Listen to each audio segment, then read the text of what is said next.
All right, we want to make sure you're right. This is an exciting panel. Okay, we have Vanille London, founder and CEO of Vanille London Diamonds, coming from the UK. Today we have Charles Garcia, and Charles is the founder of CFEM. And we have last but not least, Charlotte. And Charlotte has tons of experience in CSR, and she'll tell us a little bit more about her experience working for Gala Lafayette and her entrepreneurial journey now. But first, we'll start with a video.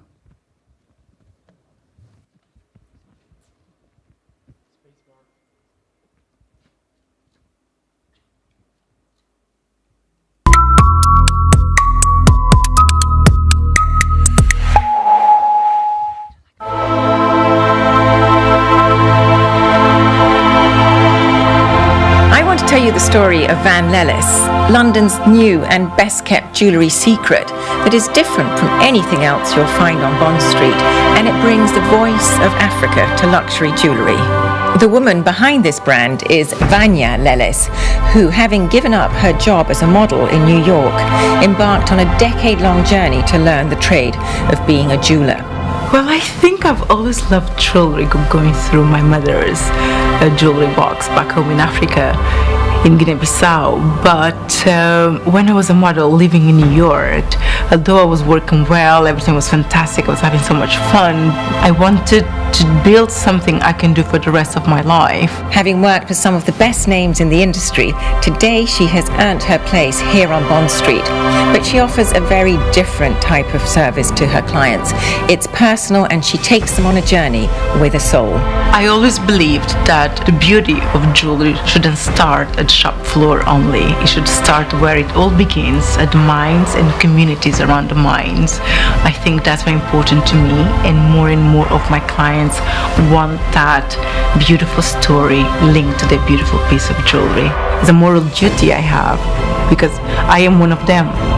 My collections, they're all inspired by my life memories and by the things that I love growing up. So if we cover Legends of Africa, for instance, I call it Legends of Africa because it embodies all the memories that I have growing up. Lila's Bow is a collection I designed in honor of Lila. Lila was a young girl, a friend of my daughter. What I really love about Van Lellis is that she is such a breath of fresh air on Bond Street, and she brings her personality and her passion for Africa into the world of fine jewellery, and she combines it with the knowledge that she has so studiously earned with great craftsmanship. So really, this will appeal to people who want a jewel with a beautiful story to tell. If you want to find out more about how to buy Van Lellis jewels, visit thejewelleryeditor.com. If you want to know all that's happening in the world of jewellery and watches, visit my website, thejewelleryeditor.com. Can we get a round of applause for Vanya first? Yeah, it's pretty nice. Thank you, guys. Vanya, welcome to Paris. Can you please share with us today how transparent and sustainable is the jewelry industry? Hi. Yes. Thank you so much for having me. Thank you so much for coming. It's a really hard question to answer how transparent and sustainable the jewelry industry is. One of the reasons why I went into fine jewelry industry, because I found it quite hard to have that transparency and that sustainability in sourcing your precious metal and your precious gemstones. Mm-hmm. So when I worked for different companies, I always found that challenge, that how can I, given a little bit of history, I grew up in Guinea-Bissau, next door to Sierra Leone. So growing up, I always saw this flux of refugees coming from Sierra Leone in the 90s and 80s. But I never quite understood why, without wanting to answer too politically about the situation, I never understood why we have so many refugees coming to Guinea without limbs and, all that disastrous events going on next door. So when fast forward 20 years, I wanted to go into fine jewelry. My parents, wait a second, this is what you saw growing up. How do you want to go into that industry? So, well, I think I have, first of all, you have fine jewelry been existing for 150 years, 160 years, and they're all mining and sourcing in Africa. And this is the reason why what happened. And then, you don't have any African-owned fine jewelry house in Place Vendôme and in Bond Street, Rue de Rhône, and anywhere in the world. So I just wanted to start something. I didn't have the vision I will have the brand I have today, but I just said someone from us, when I say us, Africa is 54 countries, 4,000 languages and cultures, so I kind of englobed everything into us. So I said we ought to start having a seat at the table at the other end of the production and the jewelry building. So I went and I studied gemology and gemstones. I did a business course and the design because I love the design. And then I went on a 10 years quest to work at the brands to understand mainly how they source and how they get the materials in Africa and other parts of the world. So without naming names, so I worked for a few brands. It was kind of a detective quest. Even though I was a professional, I kept all my curiosities to myself, but I was learning. After 10 years working for all these brands, I said, okay, I would love to have a company. Every brand says they're ethical, they're fair mind, they're big advertisers. It's greenwashing, as throw we it call in your face. So I just found that very, it's totally true. True. I'm not going to judge them, but having worked from inside, I said, I want to do something that is authentic, is genuine. So I'm a small brand. I can control my supply chain. So how I do it, I first work for companies that, I work with the mining companies that invest heavily in the responsibly sourcing at the core, at the community. And also, if I buy directly, for instance, I just launched a collection with rubies and rubelites, all from Mozambique. So I go to Maputo, I go to the Boers, I buy my stones directly from the artisans, and I ask them, I want to see your certificate of export. Once I have that, I know the taxes have been paid. I can't police what the government will do with the taxes, but at least I know that I have that piece of paper, taxes are paid, and I leave the country with my stones. And so they, it will go to, a percentage will go to someone, to somewhere. So that makes me happy, and that makes the start of the conversation that, last time I went to Mozambique, and the artisan was saying, why do you want to pay the taxes? It's going to cost you more money. I said, well, that's not the point.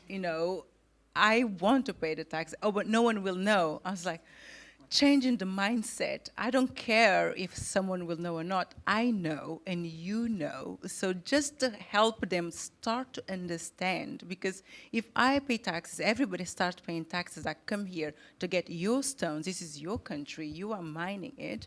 If we all start paying taxes, or at least have this start of the conversation, in 20 years, in 100 years, the world, the mining gemstones industry could be different. So in my small way, I can change. Sorry, I speak far too much. No, it's fine. It's actually exciting to have a high-end jewelry brand on the panel, because usually when we discuss responsible fashion, we don't really include the jewelry industry because it's so specific. So I think it's actually very valuable insights that you're bringing today. And Charlotte, can you actually elaborate a little bit more on transparency as far as fashion goes? Bonjour, moi je parle pas très bien anglais, donc ça va être plus facile pour vous suivre si vous êtes comme moi avec un niveau un peu plus médiocre. So I just to give you an idea, I worked for 4 years at the CSR for the group Galerie Lafayette, which is the fashion brand and department stores, Galerie Lafayette, but there is also the BHV, there is also a brand for the watches and a brand for the jewelry. And what Vanya, what she's doing is really impressive, because we had this brand called Guérin Joaillerie, and of course we try to help them as much as possible for the sourcing and to find the way to be transparent, and it's a big challenge. So what happened is we decided to start to work on the fashion and to work with the cotton, with the Galerie Lafayette, and we say, okay, we need to be able to do a t-shirt fully traceable, which means that from the beginning and the end, you know what's going on. Today, in the textile industry, you know more or less what's going on because you do social audit or environmental audit in the confection industry, you know, in the last factory, or maybe in the when they do the spinning, but before it's really opaque. So what we did, we say, okay, we need to see with our supplier, can we do the supply chain fully traceable? So we start to talk with them, with all the directors, and they say, I'm sorry, we cannot figure out where it starts, where come from the cotton, we bought it on the market and everything. So we figured out that it was not possible to go from the end to go to the other way. So we said, we need to start from the field. So we look during almost a year, and we finally found a good partner called Remai. They are Swiss, and what they do, they start the story of the traceability.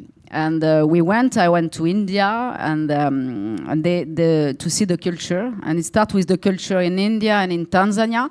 They have these two sites because this is organic cotton. And the culture is made in two sites wide in case of there is a problem with the climate. So because it's a small production, there is a demand, not a crazy demand about organic, but still there is a demand. And it was important that they say, if there is a problem with the production in Tanzania, we want to be sure that at least India can go on, and then the opposite. So then we went to the culture. We audited them, so they were doing a very big program about the people. They are also doing environmental efforts, but it's super complicated for them to fight against conventional cotton, because you are in a small city. You imagine in India, in a village, you have a village of, I don't know, 10,000 people. You have a brand store, beautiful, and you say, wow, they have in this small village, like a jewelry maybe store. No, this is a seller of pesticides. It's shiny, it's super well done. And all the farmers try to keep going on organic cotton, has to fight and to say, okay, of course my plants are not growing as much as you. Of course my plant is not green as you have with your conventional cotton, but I'm still fighting. And they are training them, they are learning them how to make an ethical cotton and an organic cotton, and to improve as much as they can. So they did the work for long years. So it was a big chance for us to find them. So we say, at least we're sure about the culture. Then after you have the ginning. It's when you extract from the cotton the seed. So we went there. It was very next to the culture space. And we went there. It was a certified little factory. We audited them, and they were very involved and were very close to the farmers. So we were very secure about that. Then there is the spinning. It's when you do le fil, the thread. And so what they do is from India and from Tanzania, they do at the same time the culture and the ginning. If I'm too long, tell me. And then they bring everything to do the thread in India, in another place in India, in the West Coast.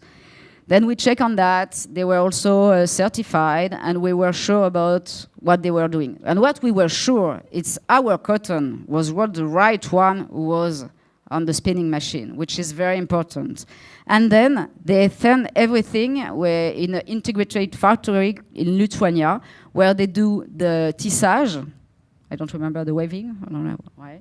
The tissage, the teinture, the dyeing, and the confection. And of course, we audit the factory, and we check all the steps, and we were present during the production of our collection. So now we say, okay, now we need to bring in France, and we decided to do by boat, of course, for have a less big environmental impact, and arrive in the warehouse of the Gala Lafayette to after distribute in all the stores. So we start in September 2016 with a collection. It's made of basic. It's really basic for women for the beginning. We had a collection from summer who went out on March of this year. And we have a new collection going out on August. So this is for the cotton. But our ambition, of course, was to go on all the fabrics. So we did it with the wool. And the wool, there is another topic, is the animal, to be sure about the careful of the animal. And we found a partner, so we work with Tasmania. And we send everything after the ball, I mean the thread, directly to Bulgaria, where is the production. So now we went out with one costume in January 2017, and in August will be 5 costumes went out. And to finish, we are in open data, which means all the information about the supplier are accessible to anybody. All the audits, all the information about what we collect is on the line, is online. So our ambition is, of course, all the brands can work with them, and it's not like only Gala Lafayette. We need to mobilize, because tomorrow, in 20 years, I don't want to be worried about if a children work on this T-shirt, if there is, of course, an environmental impact, and see if I'm going to have an allergy on my body. So this is a big things, movement that we need to all participate. And it's not only, of course, a brand, Gala Lafayette, which is called Fashion Integrity by Gala Lafayette, by the way. And the idea is to mobilize everybody and to share. But the last thing is, of course, the society is the key. Because for the client, he has to pay.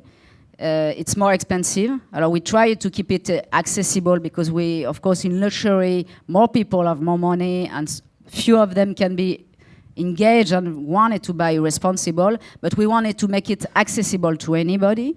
So we got away with a T-shirt of 22 euros, but it's still complicated. And even me, I'm going to a shop, I want to buy a product because I like it. If he's responsible, I'm happy. But at the beginning, I like fashion, so... I like that you say that, because nowadays, there's so much greenwashing going on in the media. And when it comes to fashion brands, it's basically the first thing that they put in your face. We are ethical. But I think at the end of the day, obviously, people want to buy beautiful things first and foremost. You buy fashion because you think it's cool, you think it's beautiful, and if it's ethical, it's an ultra layer of awesomeness, right? So, Charles, could you actually elaborate on CFEM and what your application does? Yeah, all right.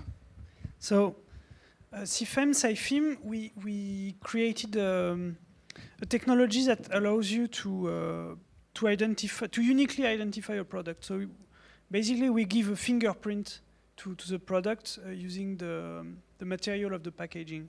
So all the work required to follow, let's say, a piece of wool or a piece of cotton across India and across the world.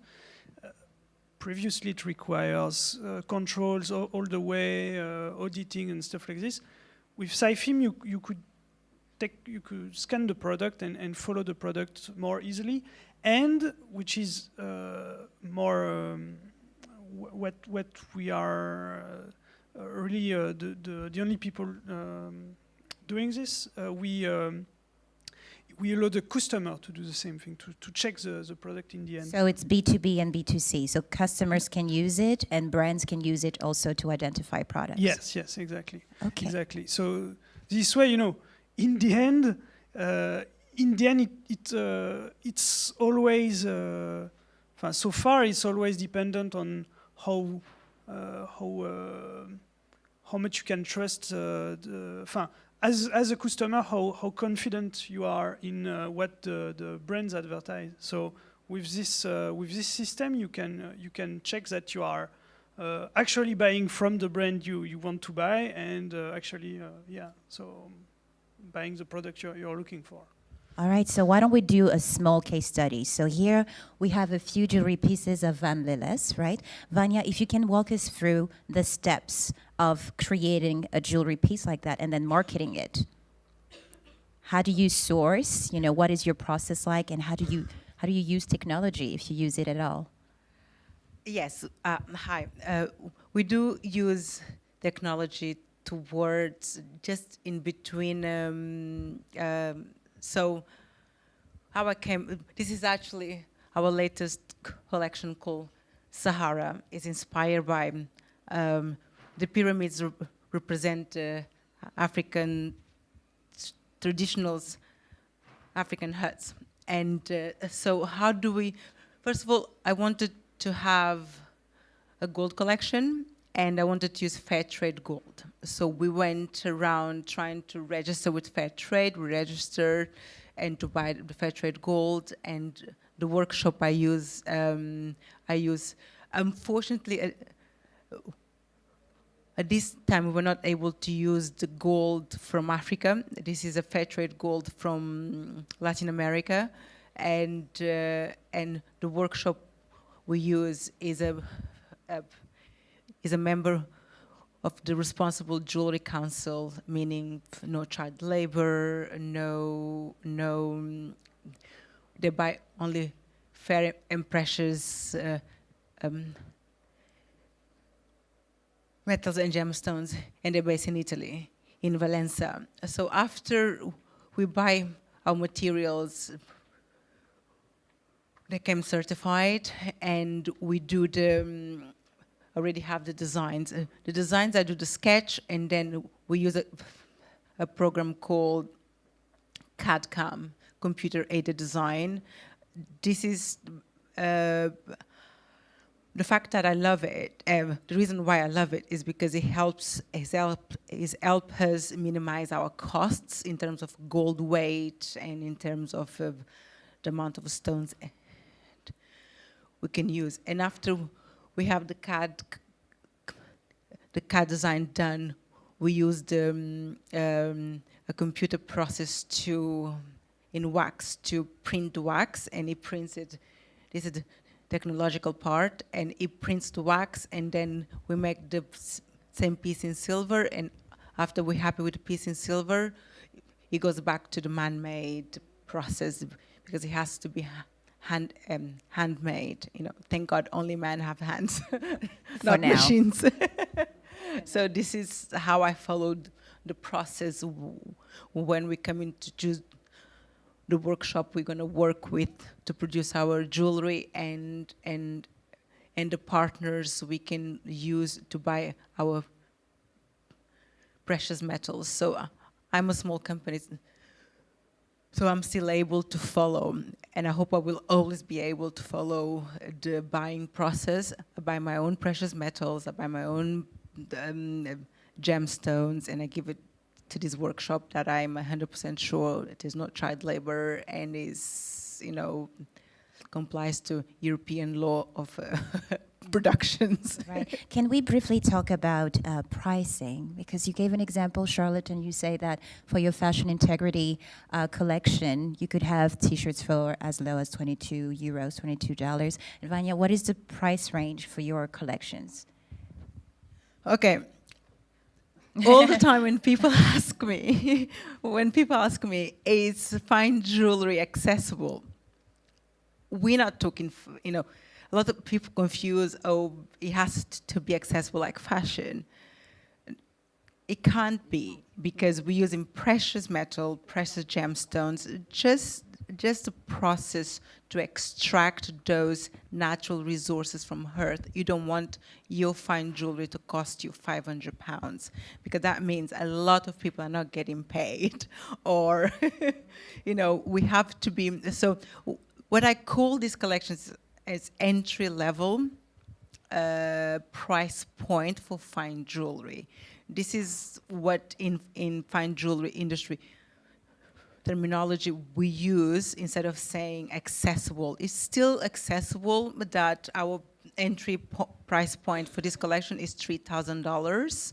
And for fine jewelry, that is an amazing price because you have gold. It could go from 6 to 8 grams of gold, a pendant, and then you have about 1.5 carats of diamond. So $3,000 entry point retail.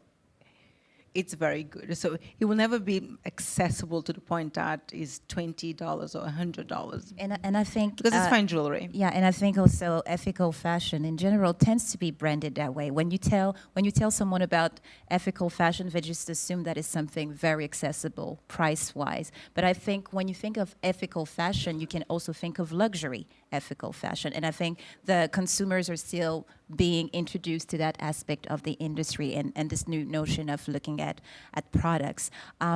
Charles, can you further elaborate on CFEM and how you aim to educate consumers and brands when it comes to counterfeit goods? All right. Well, the thing with what led us to create CFEM, so what educated us with the problem of counterfeiting is I lived in China for a while. I'm still living in China, actually. And one of the founder of CFEM, she's Chinese. Our team is half Chinese, half French.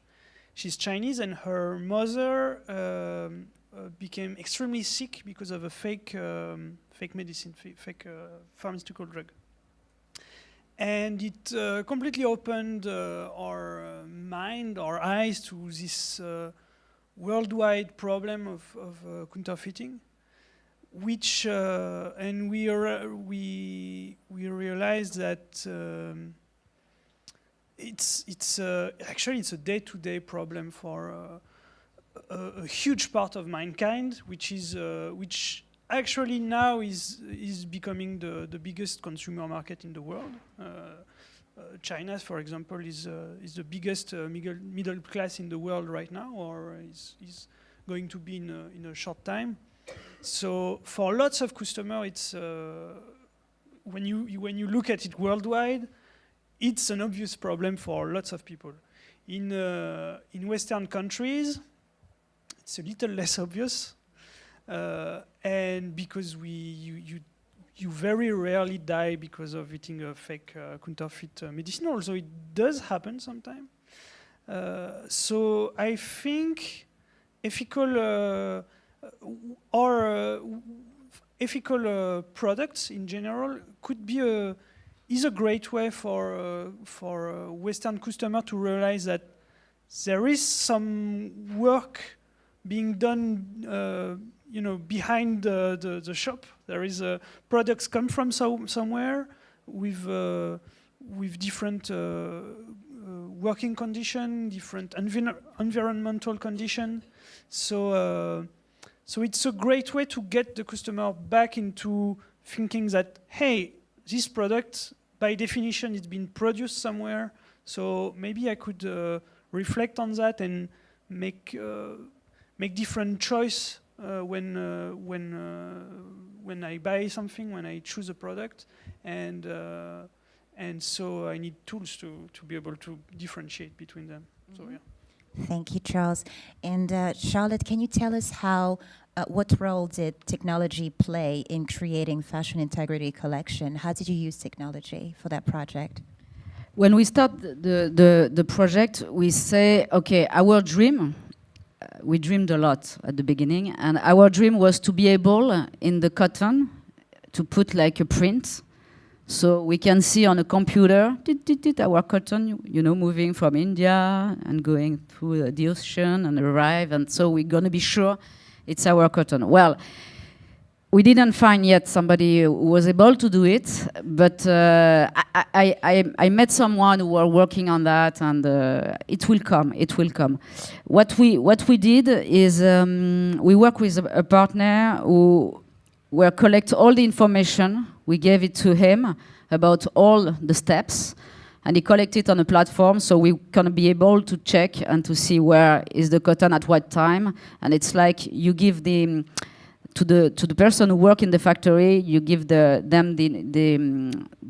have to give us the information when arrive the cotton, the weight, the number of the ball, the ball of the cotton, and as soon as he goes to the chain, they have to precise it on the internet. They have to in the platform, and we can follow like this. It's how we made it for the moment with a platform helper.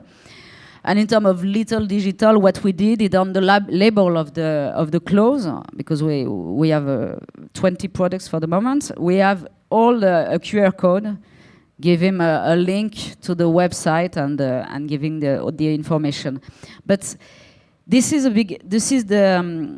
the future for sure. We need to be helped by the technology to be sure of the traceability. It's an expectation from the people, from the client, and that will be a big help. For the moment, as I know, I didn't find anybody who could say, okay, no problem, I can follow your cotton from all these kilometers and be sure it's yours. But it will come. It will come. There's actually a department at the United Nations. Are any of you familiar with the ethical fashion initiative at the UN? Have you heard of it? Yes? No? Maybe? I see some of my students, I'm sure you heard of it. Okay. Come on, the students. Right. So the Ethical Fashion Initiative is a department at the UN who actually manufactures fashion ethically, and they work with luxury brands such as Stella McCartney and so on. And they came up with a QR code, as you mentioned, that allows you to track the supply chain of a product. So you basically have anything from the name of the artisan to where the fabric was sourced and everything else. And I would love to hear from you guys. Why do you think transparency is so important in this day and age for consumers?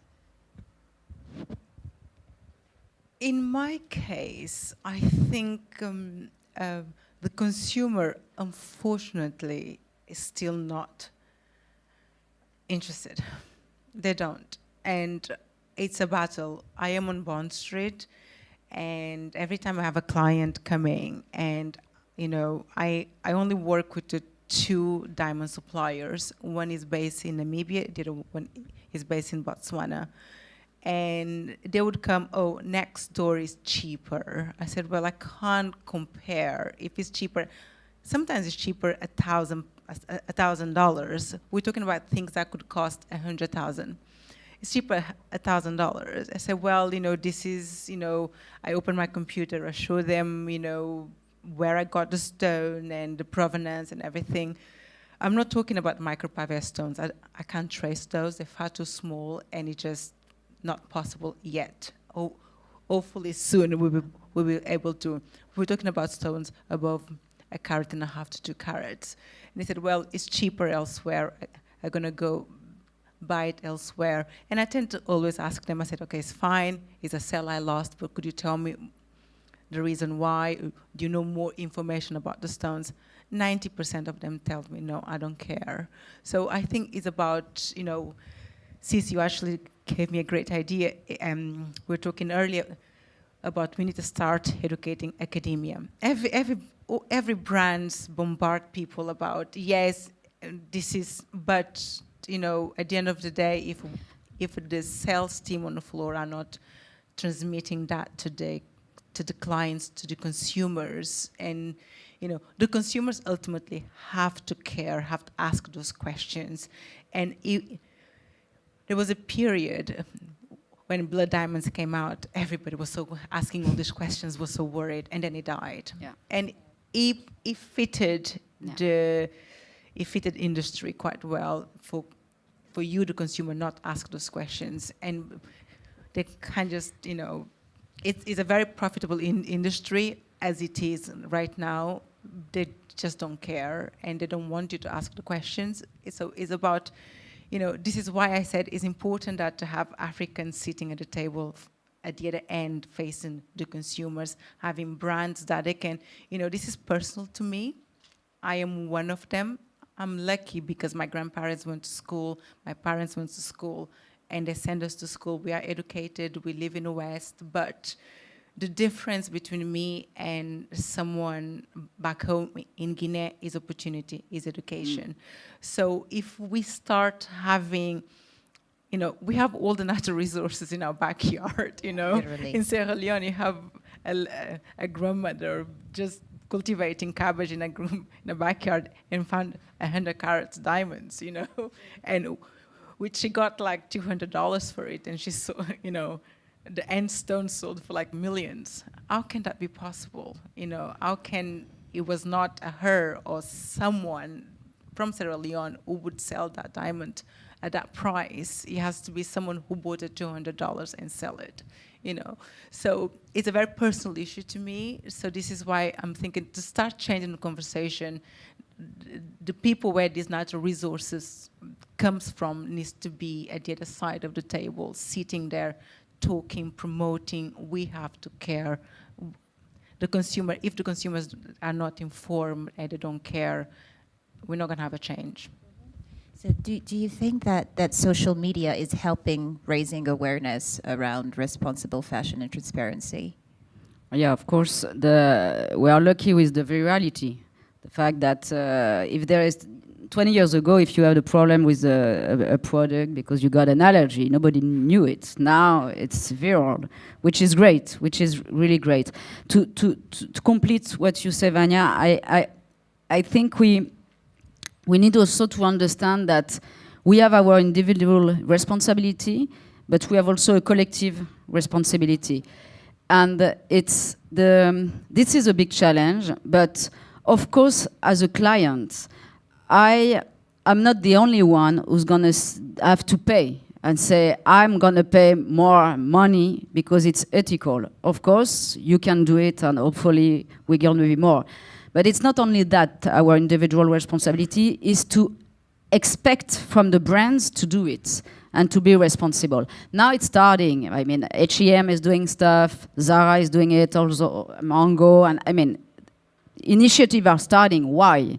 Because we expect from them more responsibility. So we have a double responsibility as a consumer by yourself, and also to be expected and to, as you say, to ask from the brand to do it and to go further in this path, which is long. But the thing is, I work on a project. It was like, I don't know if you heard about that 2 years ago. H&M proposed like a challenge, innovation challenge. And I proposed with two friends a project about education.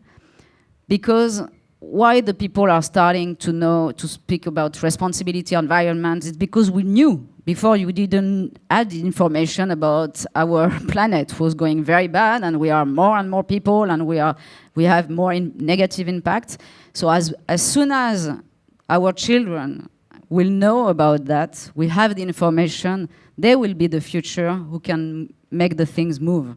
And it's why it's collective, and we have only one thing in common, all of us, and we live in the same planet. And it's a little bit ideological as a propose, but I think what is beautiful is that we can be together and do something together as a collective, as an individual. Thank you for that. Charles, there's actually a very interesting quote by Picasso that says, good artists copy and great artists steal. And your business model is all about counterfeiting. So I would love to hear your thoughts on that. Well, as someone working in technology, people copying my technology is a big concern too. I can imagine it's even worse in fashion. Things like patents, it's only useful when you are strong enough to enforce it. So obviously, when you're a small fry at start, your only possibility to escape is to not be devoured by the biggest fish is to just swim faster and keep swimming. So keep innovating and making sure that what you create is is always ahead of the competition, and so yeah, I think that's and stealing too, maybe from the big and coming at stealing on your side and creating new stuff on your side. I'm being a bit philosophical right now. It's actually okay. I think we need a little bit of that today. So, yeah. So I do work with fashion schools here in Paris, and a lot of the content I create for my students is around sustainability and emerging fashion markets. And I think a lot of time when we talk about responsible fashion and transparency, of course we discuss, sourcing, which is essential. We talk about working conditions and so on, but there's something else I'd like to add, which is cultural awareness. So you might think, what is she talking about here? I find people not only in the industry, but also outside of the industry, totally desensitized when it comes to culture. And I'm sure online you may have read a lot of stuff around cultural appropriation. I think also on the other hand, you can have cultural appreciation, but there's a fine line between both. And another question I wanted to ask you, Charles, is like, where do you draw the line between both? Because if I was to copy a top brand today, it would be, outrageous, and I'll probably get sued for it, right? But when a big brand goes to whatever part of the world and basically just put their logo on local products, it's a new trend, and it's okay, and it's all over the press. So where's the limit? And would you agree that there's somewhat of a double standard when it comes to that? Well, there is definitely a double standard. I mean, it's pretty clear that, I can imagine, if you can do it and get away with it, I'm sure people do. But when it comes to culture, I'm living between two countries, as I mentioned, and I think different cultures colliding and mixing, it's something that always existed, and in the end it's a great way to create new things. I mean, sci-film is 100%. It's an idea that was born in China because trying to respond to a Chinese problem. We worked with hand in hand with Chinese people. I mean, the company is 100% French-Chinese, so it's this kind of project could only appear because of this kind of mixing, and it's something. I mean, in Western art, especially modern Western art, is full of things which were inspired or downright stolen. I think that's what Picasso was talking about. From other non-Western culture. I mean, in Van Gogh painting, you find things that was inspired by Japanese stamping. In Cubism is 100% inspired by African sculptures. But in the end, it contributes to create something which is neither Western nor non-Western, which is completely new. And it might seem unfair, because it might seem like some just a one-way stealing, but actually I think it's a two-way street, and we should, maybe there is another history of art that should be written about how Western culture also influenced and created new art form in non-Western and non-Westernized countries. Like there was a book which was I don't have the name in mind, but which was created by Le Musée du Quai Branly, which was all about this topic, and it's absolutely fascinating. It's a completely you can see that Western influence also created some great new forms, new art form in other countries. So it can. I think we should. It can create lots of great things too. Obviously, stealing is bad, but it's. there is a very fine line, and I think it's on the line is way further on the stealing side. Okay. I don't know how to. Charlotte, I would love to hear your feedback about that. What do you think about? It's complicated. I can just talk about a collection that I developed with the NGO CARE. And it was, I went to, they were a partner of the Gala Lafayette, and they told me, okay, in Bangladesh, we have a little place in the north of Bangladesh, in the very poor. First, Bangladesh is poor, but I can tell you on the north is worst. And they work, it's a social business, and they work on doing, they create, it's like clothes, not clothes, it's like for the plaid, the coussins, etc. And they do it with a Japanese technique called shiburi and the lauri. It's an old technique. So this is technique from Japan that is in Bangladesh, and the Gala Lafayette came and say, okay, we want to do something together. And so when I arrived, I saw the product, and they were amazing. Quality was extremely well. It was expensive, and it was in a beautiful place. The people was very respected. It was a very, very, very nice place. So I came back in Paris, and I said to the stylist of the Gala Lafayette, you should send a buyer and a stylist in Bangladesh to spend 1 week with them, and to work with them and to create a collection. So they went 3 months after. They spent a week there, and that was very interesting because it was a transmission of competence. And for example, the girl, the Bangladeshi woman, didn't know how to do a pompon. They learned how to do it, and of course the technique, what they were using was extremely interesting for our French stylist. And so at the end, it was the question of the branding. Okay, this is the Gala Lafayette. This is this brand called Living Blue, and I say, okay, the Living Blue is a brand who needs to exist to make this collection sustainable and to help them, because we make them work. We make them during work. We make 40 people work during 6 months to do the collection. So and I mean, this is their brand. This is their technique. This is their printing. There is the block printing as well. And so what we did a co-branding. So I'm not sure I'm really responsible of your, answering your question, but it's a Japanese technique. They forgot it, and they decided to put it again and to work on that. And it was a Bangladeshi people working, and it's a French company who's going to sell it.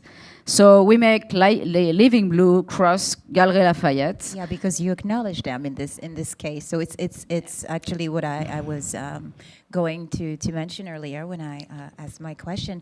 You are acknowledging the other party, and you're saying we co-branded this product. I think people have a problem when maybe a culture is totally being occulted, from a conversation or from the press. But I understand your point, but the thing is, what we make, we acknowledge it about few things, and also it was to be a collection ethical and not too much ethnic, because what is ethnic? Ethnic was too much. That for the French fashionista, it was not, I want something fashion. But so it was like, okay, now the African ethnics is very fashion, so okay, they will buy it. So it was very complicated to respect the technique from the Japanese, and in the same time to make a product who's going to be sell. Right. And it's a challenge, crazy, and it's also, I think, is, as you say, both are learning from both. But in a way, you always have to respect the origin, because the origin is the soul, and without a soul, there is nothing. There is nothing. Thank you, Charlotte. Why don't we start with a Q&A? I'm sure there are quite a few of you who would love to ask some questions. Do we have a first question? Yes, I see. It's actually a student of mine. Thank you for coming.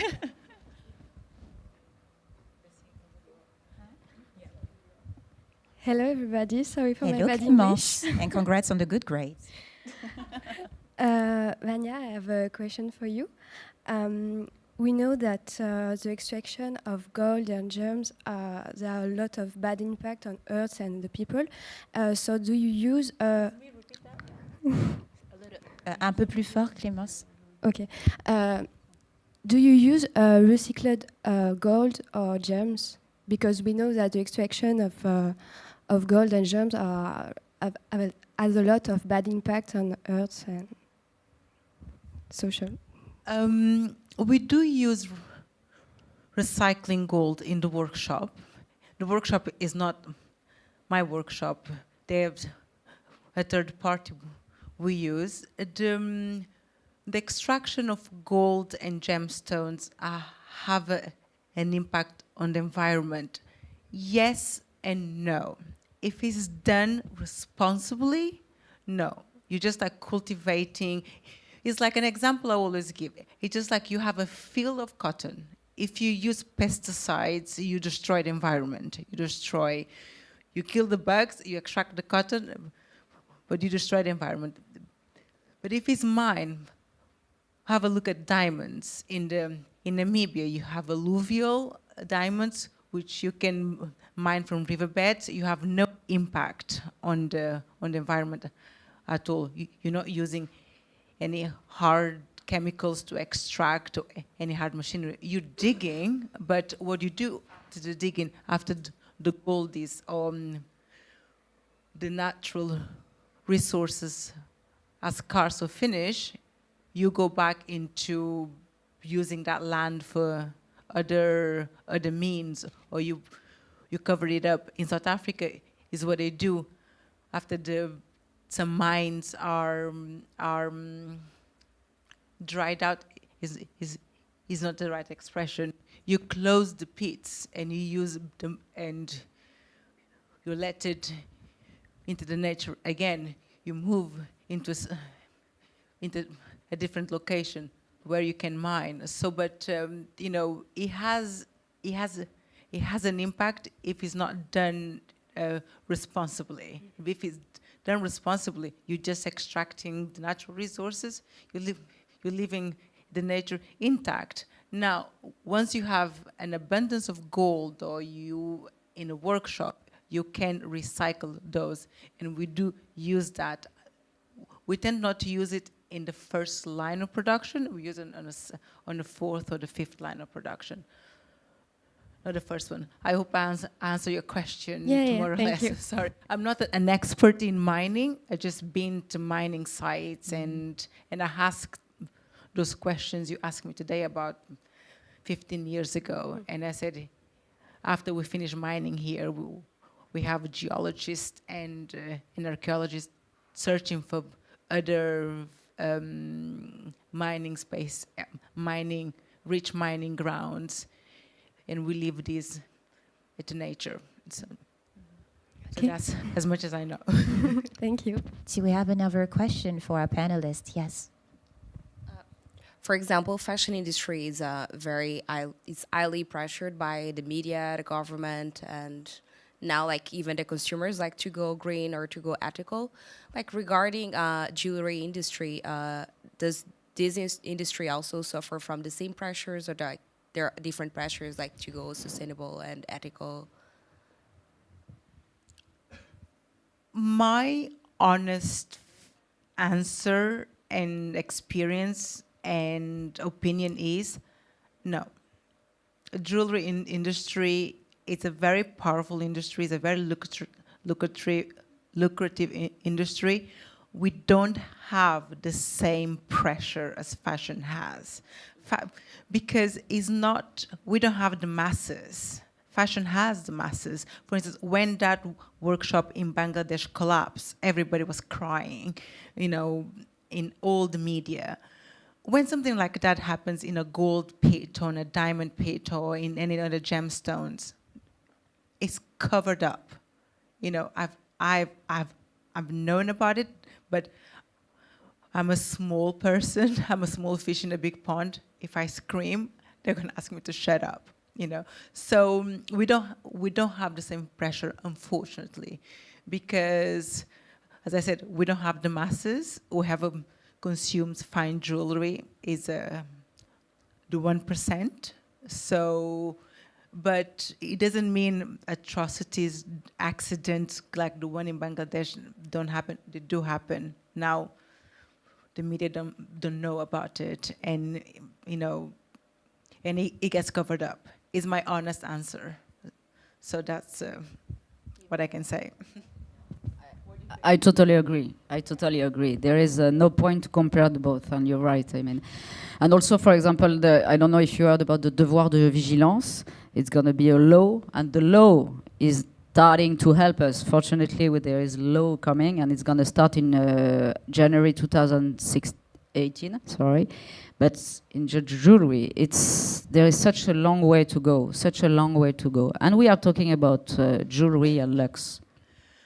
The reason why we have such a long way to go, because it's you have three group of people who dominate the industry. Lobby. The diamond dealers is in the hands of Israelis and Indians. You know, you don't have diamond mines in Israel. You have diamonds, you know, in Canada. You mine 3 months a year. In Russia, you mine a month and a half a year. In Africa, you mine all year round. So it's so controlled. Therefore, they have a monopoly of what they want out and what they don't want. This is why we have a long way to go. Oh, if it continues like this, we're never going to have any change. This is why I said we have, you know, where these natural resources come from, those people have to be owning their own businesses, meeting their own clients, customers, you know, facing the consumer to be able to see any change. But it starts a lot with start educating especially, you know, 60% of the diamond comes from Africa. We have to start with our own people, is what I said. I was in Angola, I was in Congo, speaking to them. If we don't change our practice, the corruption is so embedded, you know, into what our leaders and who have the power to change the diamond industry, they have no interest. So as long as they don't have interest, we're not going to have a change. Because anyway, it's so political, it's too complicated. We need another 2 days to talk about it. Charles, can you actually use your app for jewelry to identify, you know, jewelry goods or not? Yeah, well, of course. It's So you could okay. So using our solution, you could find a provider you know personally. You don't have to go through a big company. You can just meet the local supplier, and you can give them a little number of stones. No, you can give them a little number of certificates, okay. And so you could trace the certificate all along the distribution chain. So you can make sure that the thing you receive actually come from the provider you selected. So this way you could, You could trace it. If you don't mind me saying, Charles, I think in my own experience, if you're talking to polished gemstones, diamonds and rubies, sapphires, emeralds, is one thing. If you're talking about traceability from the mine, the rough stones, where it comes from, you know, Sri Lanka, South Africa, Brazil, Ecuador, you know, Colombia, it's virtually impossible unless you buy the gemstones directly from the mine. You take that gemstone, you send it to cutting centers, and then it all depends what you're going to have after the stone is polished and cut, after the rough is polished and cut. Once the stone is polished and cut, yes, you send it to a laboratory, you have it certified, then you can, you know, I personally do that sometimes, but not all the time, because once you have the rough, you don't know what that rough's going to yield. It could be 1 stone, 10 stones, it could be 0. And then you cannot put a number to the, yes, you have like this big historical gemstones, like the golden, let's call it the Golden Empress, Mr. Graf bought. Yes, he bought a rough from Lesotho. All the rough went to Antwerp, polished and cut, yield 13 or 15 stones. That is traceable, but that is 0.001% of the stones you could do that. So it's quite. We have a long way to go. Let's just call it that. I think. Thank you, Vanya. Do we have any more questions for our panelists? Don't be shy. I know you have a couple of things you want to mention here. Yes, see, you're very brave.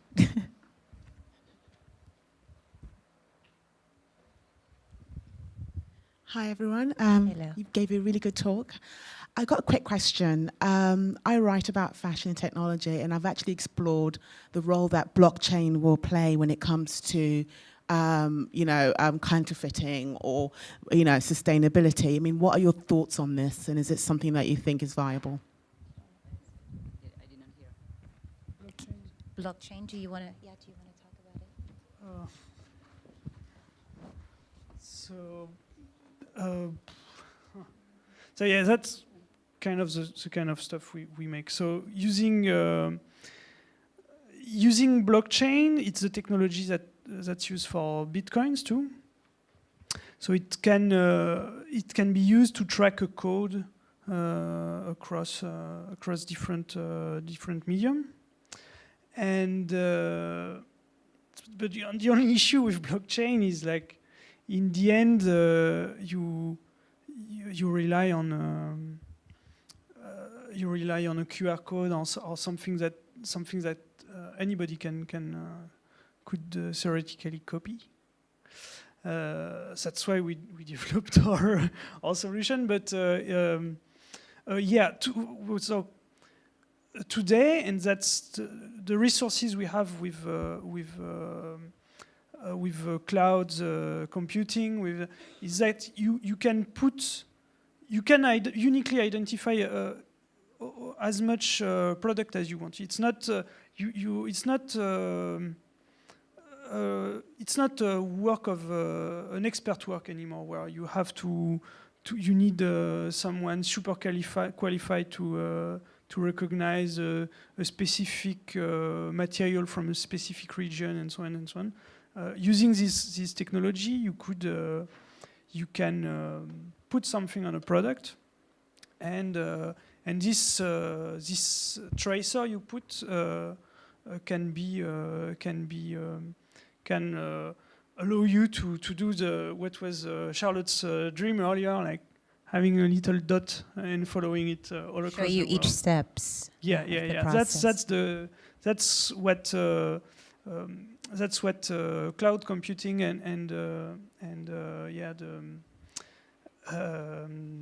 that's what the technology is opening to us now. So. All right. Thank you, Charles, for this answer, and thank you for our three panelists today, Charlotte, Vanya, and Charles. Round of applause for everyone, please.